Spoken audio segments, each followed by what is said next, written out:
El siguiente programa no es una publicación oficial de la Iglesia de Jesucristo de los Santos de los Últimos Días, ni representa necesariamente su posición oficial. Aquí, enfrente de nuestros ojos, exploramos cómo las profecías antiguas y modernas se cumplen hoy ante nosotros. Analizamos las escrituras, los acontecimientos mundiales y las palabras de los profetas buscando entender el mensaje que el Señor nos da en estos últimos días. Le invitamos a escuchar con mente abierta y corazón dispuesto, recordando que el Espíritu Santo es la fuente de toda verdad, porque las señales ya están frente a nuestros ojos. Donald Trump ha utilizado su discurso en la Asamblea General de la ONU para reforzar su mantra, Estados Unidos primero. Además, priorizó la autodeterminación de las naciones individuales sobre las alianzas y la globalización.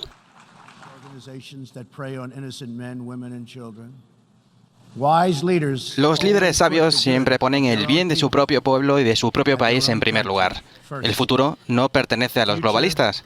El futuro pertenece a los patriotas. En los últimos años ha surgido gran preocupación por el globalismo y la globalización. Algunos ven en estos fenómenos signos proféticos. La Biblia habla del control global mediante una marca, mientras que Cristo anunció que el Evangelio se predicaría por todo el mundo antes del fin. En paralelo, las Escrituras advierten tanto del crecimiento de la Iglesia como del aumento de la iniquidad. Vivimos en días de maldad y grandes tribulaciones, pero también de restauración en que la obra del Señor llenará la tierra. Hoy veremos qué es el globalismo y la globalización y cómo todo esto se está cumpliendo frente a nuestros ojos.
Bienvenidos a Frente a nuestros ojos, el programa donde analizamos las profecías antiguas y modernas con los lentes del Evangelio restaurado. Saludo, les habla el hermano Héctor Eduardo Campos, llegando a ustedes gracias a Radio Abinadí, siempre junto a ti, y por YouTube a Evidencia Sud Sin Fronteras. Si eres nuevo por acá, suscríbete, dale a la campanita para que sepas cuando subiremos videos nuevos. Subimos uno cada semana. Danos un like, comparte para agrandar la comunidad y compartir el mensaje. Y esta semana estamos regalando para su colección un libro escrito por el presidente Dallin H. Oaks en español titulado Camino del Señor. Aprendamos más de las enseñanzas del presidente Oaks. Bueno, agradecemos al canal de Evidencia Sin Fronteras que nos da la oportunidad de darles a ustedes este libro. No es muy fácil de conseguirlo, sobre todo en español, así que quédate hasta el final y llévate tu libro. Saludos a MRA Larvid y ya canal COSUT. Conociendo a los Santos de los Últimos Días, un canal asociado también, gracias a todos. La palabra más conocida para todos nosotros es globalización, una palabra que estamos utilizando más o menos desde la época de 1990 y que se ha referido y continúa refiriéndose a la aceleración de los intercambios comerciales que se montan sobre la base de las nuevas tecnologías en materia de sistemas de comunicación, sistemas financieros, sistemas de transporte, etc.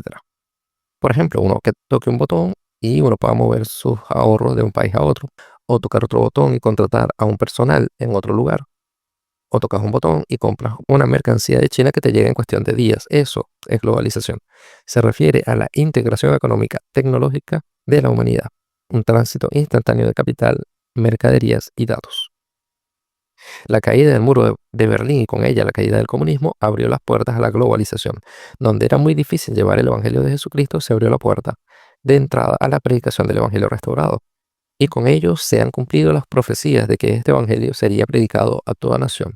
Así que la globalización es un aliado para el comercio, la información y la cultura a nivel global, que trae también sus consecuencias, como es la propagación del consumismo, las tradiciones erróneas y falsa información. Pero en la balanza es un gran aliado para llevar el Evangelio a todas las naciones. Los profetas enseñan que la obra del Señor avanzará globalmente. Como dijo el profeta José Smith, si yo fuera emperador del mundo, garantizaría la libertad de religión para cada hombre, mujer y niño. De hecho, el liderazgo de la Iglesia siempre apoya la libertad religiosa universal. El presidente Joseph Smith observó con gozo que el Evangelio se está predicando por todo el mundo como testimonio a toda nación, y enumeró señales evidentes del fin de los tiempos, como la restauración del Evangelio, el retorno de los judíos a Jerusalén, etc. De manera similar, la profecía de Mateo 24:14, mencionada en Doctrina y Convenios 133, del 36 al 40, se está cumpliendo con misiones en casi todas las naciones. Hace muy poco se anunciaron la creación de 55 misiones nuevas para la Iglesia. Los santos han visto un crecimiento sin precedentes de la Iglesia en los últimos años, lo que respalda que las tempestades mundiales no pueden impedir la obra divina. Los profetas contemporáneos enseñan prudencia. El presidente Spencer W. Kimball advirtió que el progreso de la Iglesia irá acompañado por un aumento de la maldad entre los hombres. Es decir, a mayor difusión del Evangelio, mayor será la reacción del mal. El presidente Harold B. Lee pidió a los miembros no dejarse llevar por teorías conspirativas ni por muchos escritos sueltos que predicen calamidades, sino mantenerse en las Escrituras, especialmente en Mateo 24, Doctrina y Convenios 45, 133, etc., que contienen las señales de los últimos días. El globalismo, en cambio, es una palabra mucho más reciente, tiene apenas 10 años más o menos. El hecho empieza a hablarlo, sobre todo el presidente Donald Trump en los Estados Unidos en el 2016. La globalización entra por efecto de las nuevas tecnologías que aparecen a partir de 1980 y que hacen del mundo incluso algo que Marshall McLuhan, un gran teórico de medios, él llamó la aldea global. O sea, podríamos fechar, si necesitáramos una fecha, desde 1980 en adelante. Ya incluso facultades de ciencias económicas en los Estados Unidos empezaron a hablar de ese término globalización. Ahora, de manera popular, la opinión pública empezó a hablar de globalización a partir de 1990.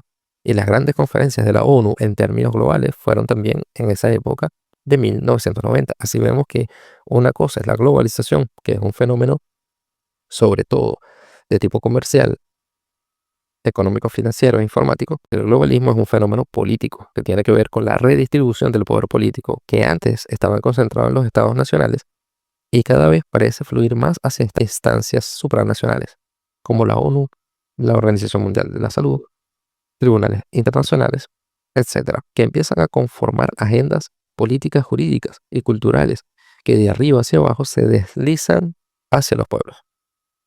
Ello implica agendas globales como la Agenda 2030. Muchos temas que se tratan allí como economía, medio ambiente, educación, perspectiva de género, se han regulado a nivel mundial sin debate popular.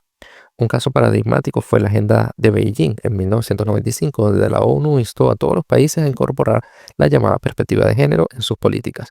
Un año antes, los líderes Russell M. Nelson y Dallin H. Oaks sintieron una impresión de los cambios que vendrían a nivel global y habían trabajado en promover una proclamación inspirada que junto al resto del apostolado fue presentada ante el Señor y luego aprobada como doctrina oficial de la Iglesia en octubre de 1995.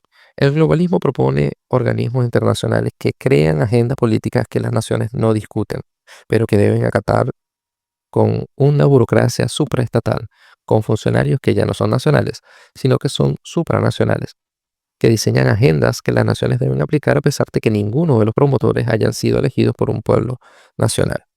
Un ejemplo claro es esta Agenda 2030 que se creó en el año 2015. Es una agenda que tiene 17 objetivos, 169 metas, que hablan sobre todos los temas que se nos ocurran, desde economía hasta sexualidad, pasando por el clima, la industria, el agro, por todo lo que incumbe a la vida pública como privada de las naciones. Fue diseñada por un grupo de personas en Naciones Unidas que definieron estos objetivos. 87 personas de Naciones Unidas diseñaron una agenda para alrededor de 8.000 millones de seres humanos que habitamos en este planeta, que acataron a partir de septiembre del año 2015. Y esta agenda los pueblos en general no la conocen. Entonces, ¿cuál es el riesgo de esto? Bueno, es fácil concluir que deterioran los sistemas democráticos, porque en la democracia son los ciudadanos nacionales los que deben llevar adelante debates, consultas, votaciones, decisiones que están implicando su futuro político. Cuando aparecen organismos internacionales, ya no solamente para cooperar internacionalmente, sino para definir lo que tienen que hacer los países, ahí hay un nuevo régimen político, que es el que podemos llamar el régimen globalista, donde las decisiones empiezan a tomarse por fuera de la frontera. Esto nos hace recordar el pasaje de Juan en Apocalipsis que nadie podía comprar ni vender a menos que tuviera la marca en la mano derecha o en la frente. Las escrituras santo de los últimos días subrayan tanto las fuerzas del mal en unión mundial como el poder del Evangelio restaurado. Moroni advirtió que cualquier nación que favorezca las combinaciones secretas será destruida y que quien promueve estas combinaciones asesinas busca destruir la libertad de las tierras, naciones y países. Además, el Señor enseñó que los hombres tienden a abusar de cualquier poder que reciben. Casi todos los hombres reciben un poco de autoridad y comienzan inmediatamente a ejercer injusto dominio. Estos principios condenan el dominio tiránico de instituciones supranacionales corruptas. El globalismo en sí son órganos judiciales que terminan tomando decisiones que las naciones deben acatar. Organismos que no fueron electivos, que no representan al pueblo, que ni siquiera tienen la misma nacionalidad en los miembros que lo componen y que sus decisiones, sin embargo, son cada vez más vinculantes para nuestros destinos nacionales y vemos cómo los medios de comunicación los implantan como la salvación del planeta. Pero la soberanía que Thomas Hobbes, que fue filósofo político muy importante del Estado moderno, él escribe en su libro Leviatán que la soberanía es el alma del Leviatán, el alma del Estado, porque la soberanía es el derecho supremo y exclusivo a tomar decisiones sobre el territorio que domina la autoridad estatal. Entonces la soberanía, cuando empieza a abandonar el Estado para redirigirse hacia órganos supranacionales, es cuando se genera lo que conocemos como el régimen globalista. El globalismo es la transferencia de poderes soberanos hacia órganos supranacionales. Hace muy pocos años estuvimos en una pandemia. ¿Quién determinó las directrices por las cuales casi todas las naciones del mundo desplegaron sus políticas sanitarias? ¿Quiénes fueron? ¿Fueron los ministerios de salud? No, fue la Organización Mundial de la Salud y esa organización es global. Es supraestatal y es una organización privada donde uno de los principales financistas de esa organización no es ningún estado. Es nada más y nada menos que Bill Gates. Además, tiene sus intereses en la industria farmacéutica, con lo cual allí tendría que haber un conflicto de intereses, ya que la Organización Mundial de la Salud recomienda lo que él vende. Una muy buena publicidad para la venta en masa de medicinas que ellos recomienden en favor de la humanidad. George Soros, por ejemplo, financia la idea del aborto como un tema de salud y es dueño a nivel mundial de las mayores clínicas abortistas. Muy conveniente, ¿no? Un negocio redondo. En la pandemia del COVID, donde todos fuimos obligados a inyectarnos una vacuna que en tiempo récord y sin poder hacer una evaluación de consecuencias a futuro por inyectárnosla, fuimos cohesionados a ser vacunados. Y si no, no podíamos trabajar ni ir a estudiar, etcétera, etcétera. Muchas de las consecuencias en la salud recién se están observando. Y ahora, en este momento, se están discutiendo en la Organización Mundial de la Salud el nuevo tratado sobre las pandemias que implica que en una eventual pandemia los estados se hayan comprometido de antemano a darle poder a la Organización Mundial de la Salud para que cuando llegue esa pandemia ya cuente con dispositivos de gobernanza global para determinar de una manera mucho más contundente y categórica cuáles son las políticas globales en materia sanitaria. Aún el Estado-nación tiene el grueso de la soberanía y por lo tanto puede oponerse a ese tipo de decisiones globales, suponiendo que un país que se adhiere a un tratado de la OMS, después, si llega una próxima pandemia, no va a ser muy fácil decir que no están de acuerdo o que no se van a poder alinear. Otro ejemplo es que Naciones Unidas tiene un órgano que es feminista, que se llama ONU Mujeres. Está financiado por distintos privados como George Soros, la Open Society Foundation. Está financiado por la Fundación de Conservadores, que de conservadores conservan su nombre solamente. Promueven lo que hoy se conoce como la agenda woke, que es un contexto ideológico del globalismo. Son las causas woke que vienen bajadas desde Naciones Unidas y desde otros organismos como el nuevo término llamado el género. Género, cuando yo era más joven, era un término lingüístico. Las palabras tenían género, la música tenía género. Pero Hace muy poco, también las personas tienen género. Eso sale de la Cuarta Conferencia Internacional de la Mujer que se celebró en 1995 en Naciones Unidas, en Beijing, donde ya dijimos, lo mencionamos anteriormente, pero allí determinaron decirle a todos los estados del mundo que de ahora en adelante tenían que hablar de algo llamado perspectiva de género. Y esto tiene que estar en todos los ámbitos del Estado: la salud, la seguridad, la defensa, la justicia, la administración pública, la educación, incluso en la empresa privada y en los medios informativos. La conferencia fue un hito porque articuló la agenda de derechos humanos de las mujeres con la agenda global de desarrollo. Como se mencionó un año antes, el elder Dallin H. Oaks y el elder Russell M. Nelson, como apóstoles, trabajaron en la declaración que se aprobó junto al resto de los 12 apóstoles y la primera presidencia como la familia, una proclamación para el mundo. Y en ese año, en octubre, el presidente Gordon B. Hinckley la hizo pública en la conferencia de la Sociedad de Socorro de octubre de 1995 y fue la respuesta del reino de Dios ante la imposición globalista de la ONU. Así es que de un día para otro empezamos a lidiar con toda esta cuestión del género, que en general ni siquiera sus máximos difusores saben muy bien de qué se trata, pero al mismo tiempo tienen una agenda llamada 2030, que tiene todo un objetivo dedicado a ello, que es el número 5, que implica aplicar la perspectiva de género. Y cuando se observa lo que se ha hecho con este tipo de perspectiva, aumentó la violencia contra la mujer en los últimos años, a pesar de que nunca hubo tanto feminismo en la educación, en los medios, en la política. Incluso han tenido ministerios de la mujer que reciben cantidades gigantes de presupuesto y no generan resultados reales, porque lo único que genera es división. El wokeismo o progresismo está pensado para dividir. ¿Por qué se llama woke? Porque el término viene de wake up, o sea, despertar. Para ellos no progresamos porque estamos dormidos y ellos son los que han despertado. Woke o wokeismo es una palabra muy nueva para nosotros, incluso como la del globalismo. Esto nos indica que estamos entrando a nuevos periodos, nuevas situaciones sociales, en las que si nosotros no estamos atentos, nos llevará el tren, sobre todo a las nuevas generaciones.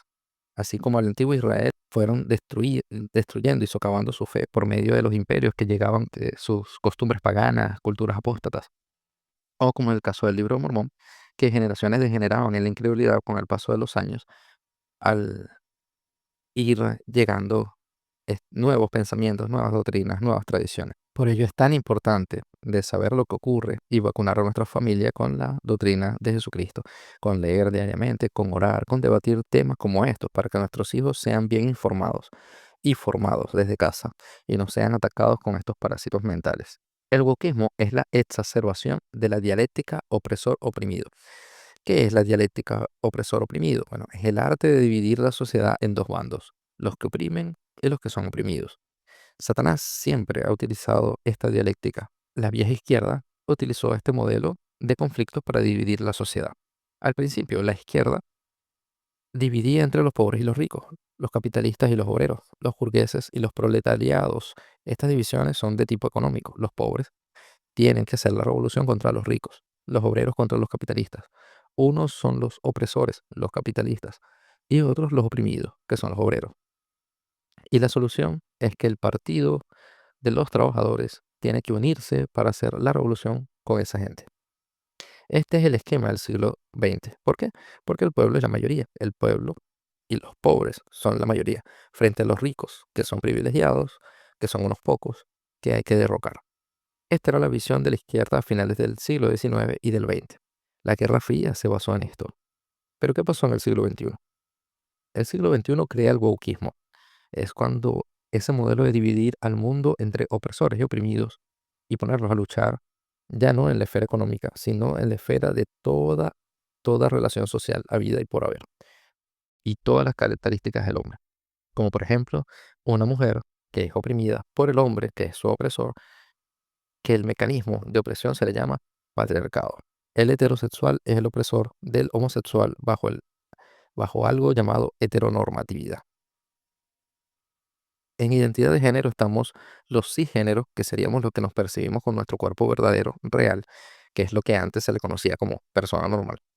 Hoy en la academia se les llama cisgénero frente al transgénero, que es el oprimido. Hay que sumarle etnia, raza, hay que sumarle nacionalidad, hay que sumarle papá, mamá, hijo, hija, hijo, padre, vecino contra vecino. Este dilema te dice que eres intocable, pero también te vuelve una víctima y te vuelve un sujeto ultra polarizado con tus relaciones normales y en cambio vas a buscar a un salvador arriba, pero no Dios. Más bien ahora en el político globalista. Los políticos ya no son aquellos que me pueden oprimir. El Estado es más bien quien pretende salvarme de la opresión del patriarcado, del ecocida, del hombre blanco supremacista, del genocida, de la apropiación cultural, de que mi papá o mi mamá me está oprimiendo, del misógeno. Todo sirve siempre y cuando calce con la narrativa opresor-oprimido. Eso es el wokismo y es el marco ideológico favorito para los globalistas. La promoción de ideologías woke, nuevas normas culturales, temas de género, derechos LGTBQ+, ideologías de identidad es parte de una agenda global. En este contexto, la proclamación de 1995 sobre la familia reafirma que el matrimonio entre el hombre y la mujer es central en el plan de Dios y que ignorar tal doctrina traerá calamidades anunciadas por los profetas. Los líderes de la iglesia han exhortado a educar a los hijos en valores eternos en el hogar, fortaleciendo la familia como defensa contra ideologías de afuera. Ante una Agenda 2030 que tiene un plan de desarrollo sostenible, el elder Todd Christofferson observó algo mucho más elevado e importante que sería una sociedad sostenible. Escuchemos parte de su mensaje e invito a buscar el discurso completo porque el presidente Todd Christofferson dio un discurso maravilloso. Está en octubre de 2020 y se llamó Sociedades Sostenibles. En 2015, en las Naciones Unidas, se adoptó lo que se llamó la Agenda 2030 para el Desarrollo Sostenible. Se describió como un plan de acción compartido por la paz y la prosperidad para las personas y el planeta, ahora y en el futuro. La Agenda para el Desarrollo Sostenible comprende 17 objetivos que se han de lograr para el año 2030, tales como fin de la pobreza, fin del hambre, educación de calidad, igualdad de género, agua limpia y saneamiento y trabajo decente. El concepto del desarrollo sostenible es interesante e importante. Sin embargo, es aún más urgente el tema más amplio de las sociedades sostenibles. ¿Cuáles son los fundamentos que sostienen a una sociedad floreciente? Una que promueve la felicidad, el progreso, la paz y el bienestar entre sus miembros. En las Escrituras tenemos registros de por lo menos 2 de esas sociedades prósperas. ¿Qué podemos aprender de ellas? A las sociedades de estos 2 ejemplos las sostuvieron las bendiciones del cielo, que resultaron de su devoción ejemplar a los 2 grandes mandamientos. Amarás al Señor tu Dios con todo tu corazón y con toda tu alma y con toda tu mente. Y amarás a tu prójimo como a ti mismo. Ellos fueron obedientes a Dios en sus vidas personales y procuraron el bienestar físico y espiritual de los demás. En las palabras de Doctrina y Convenios, estas eran sociedades que buscaban cada cual el bienestar de su prójimo y hacían todas las cosas con la mira puesta únicamente en la gloria de Dios. Desafortunadamente, la sociedad ideal que se describe en Cuarto Nefi, en el Libro de Mormón, no perduró más allá de 2 siglos. La sostenibilidad no está garantizada. Una sociedad próspera puede fracasar con el tiempo si abandona las virtudes cardinales que sustentan su paz y prosperidad. En este caso, al ceder a las tentaciones del diablo, los del pueblo empezaron a dividirse en clases y empezaron a establecer iglesias para sí, con objeto de lucrar, y comenzaron a negar la verdadera iglesia de Cristo. Y ocurrió que cuando hubieron pasado 300 años, tanto el pueblo de los nefitas como el de los lamanitas se habían vuelto sumamente inicuos, los unos iguales que los otros.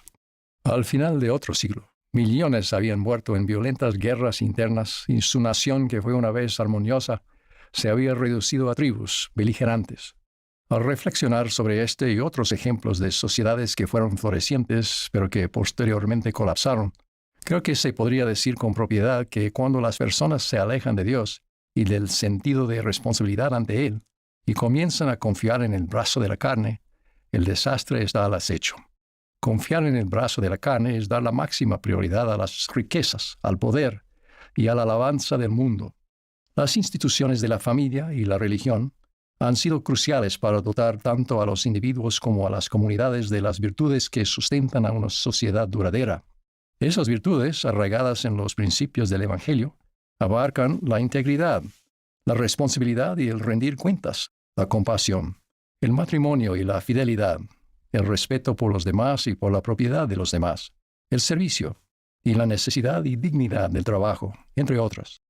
La percepción de la importancia de la religión y la fe religiosa ha disminuido en muchas naciones en los últimos años.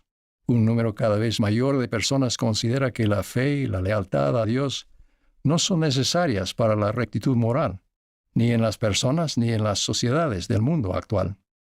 Creo que todos estaríamos de acuerdo en que aquellos que no profesan ninguna creencia religiosa pueden ser, y a menudo lo son, personas buenas y morales.